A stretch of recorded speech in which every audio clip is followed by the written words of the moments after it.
A4C all for Christ. మనము తీర్పు పొందిన ఎడల లోకముతో పాటు మనకు శిక్షావిధి కలుగుకుండునట్లు ప్రభు చేత శిక్షింపబడుచున్నాము. 1 కొరింథీయులకు 11:32. ప్రార్థన. ప్రేమమేడ కృపమేడ పరలోకమందున్న మా తండ్రి, మహిమగల మీ నామమునకు స్తోత్రములు దేవా. అయ్యా, మేము లోకంతో పాటు శిక్ష పొందకూడదని మీరే మమ్మల్ని శిక్షించి సరిచేస్తున్నందుకే స్తోత్రములు తండ్రి.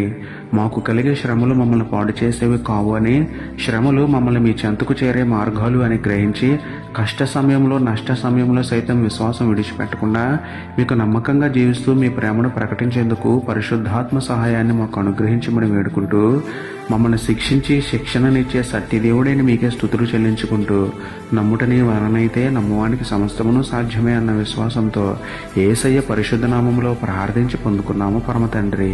ఆమేన్.